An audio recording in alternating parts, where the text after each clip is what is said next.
السلام علیکم۔ اگر تم حوصلہ رکھو، وفا کا سلسلہ رکھو، جیسے تم خالق کہتے ہو، تو اس سے رابطہ رکھو۔ وہ بادشاہوں کا بادشاہ ہو کر بھی تمہیں سنتا ہے، اور ایک تم ہو کے فرض ہونے کے باوجود اس کی پکار کا جواب نہیں دیتے۔ کبھی اس کی محبت میں رنگ کر تو دیکھو، کائنات کے سارے رنگ پھیکے لگیں گے۔ کبھی اس کو سن کر تو دیکھو، کائنات کی ساری آوازیں بے معنی لگیں گی۔ اس کی مسکراہٹ دکھائی نہیں دیتی، مگر محسوس تو کرو، رگوں میں اس کی محبت کا رنگ خون کی مانند دوڑنے لگتا ہے۔ اس سے بہترین لکھاری کوئی ہو ہی نہیں سکتا، جو اختیار رکھنے کے باوجود نصیب کے اپنوں کو اپنی چاہت سے تمہاری چاہت میں بدل دیتا ہے۔ اور وہ سجدہ کرنے والا اللہ کا سب سے پسندیدہ بندہ ہوتا ہے، جن کو وہ ان گنت لوگوں میں سے چن لیتا ہے، جس کی ملاقات کے لیے وہ خود انتظام کرتا ہے۔ رشک آتا ہے مجھے اس شخص کے مقدر پر، جس کی ایک پکار سننے کے لیے وہ سارا عالم خاموش کروا دیتا ہے۔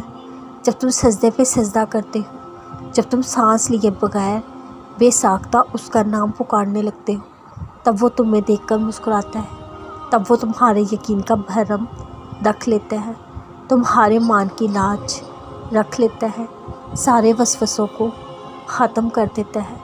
اللہ کو بہت پسند ہے جب تم دنیا سے نہیں اس سے مانگتے ہو، جب تم بے بسی کا رونا کائنات کے سامنے نہیں اس کے سامنے روتے ہو، جب تم سب ختم ہو جانے کے بعد بھی اس یقین کے ساتھ دعا کرتے ہو کہ اس کے سوا کوئی تمہیں کچھ نہیں دے سکتا۔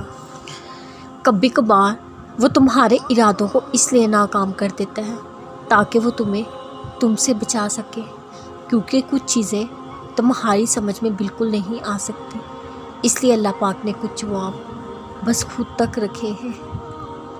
لوگ تو بس تمہیں سنیں گے، دلاسا دیں گے اور تمہیں بھول جائیں گے، بس ایک اللہ ہے جو تمہیں کبھی بھی بھولے گا نہیں۔ انہیں یہ بے بسی دکھا کر کیا کرنا جو اسے سمجھ ہی نہ سکے۔ تمہارا درد صرف وہی جانتا ہے جو تمہارا دوست بھی ہے اور رب بھی، اس لیے اپنی کہانیاں صرف اللہ سے کہیں، اور ایسے کہیں جیسے تم اپنے دوست سے کہتے۔ اللہ کی تلاش بہت آسان ہے، وہ ہماری شہرک کے قریب ہے، بہت قریب۔